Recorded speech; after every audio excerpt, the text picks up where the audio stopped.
2. Hi, my name is Jim Engebretson. I'm stake president here in the Provo YSA 18 stake.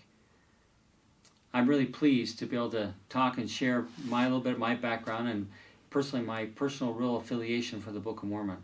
I grew up as a young man in an LDS family living back east, attended early morning seminary, read the Book of Mormon, didn't really have a great opinion about it, came to college and took a class on the Book of Mormon, and it really started to say there's something about this. There was a power about it that changed my life and caused me to want to serve an LDS mission. I was called to again as a representative of the Church of Jesus Christ of Latter-day Saints in Sacramento, California, and there I met a family in church who she'd recently converted to the restored gospel of Jesus Christ and asked us if we could come and teach her husband. We went to meet this man. His name was Dennis, and as we walked into his home, he filled the door frame. He was a great big man, and all he was wearing was his boxer shorts, and he was covered in tattoos.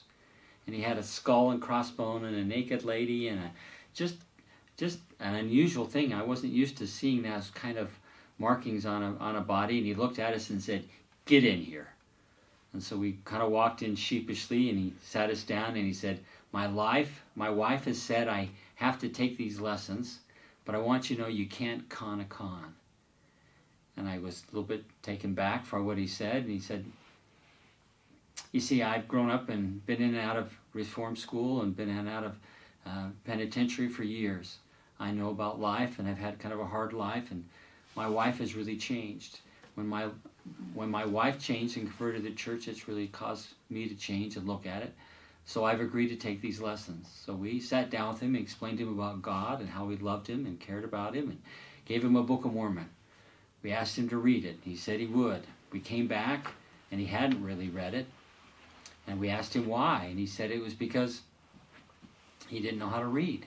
So we sat down with him and started to read to him and read to him about 3rd Nephi, where Christ came to America, and talked to him about the love of God. And when we got to that part in chapter 17, where the angels came down and ministered to the children, he changed. There is something about reading about those words and the life and the goodness of the Savior that this man who was so confused and had so many troubles in his life, he changed in dramatic ways. His desire to smoke left. His desire to drink left.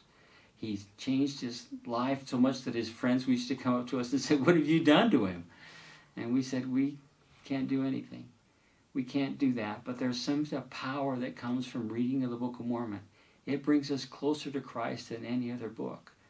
And seeing this man change, seeing the darkness that he had in his life, and the light that came from reading and abiding by the principles of that book, has always been a witness to me now, 40 years later, of the goodness and power of the Book of Mormon. Please read it. Please do all you can to understand it and listen to the message that is there.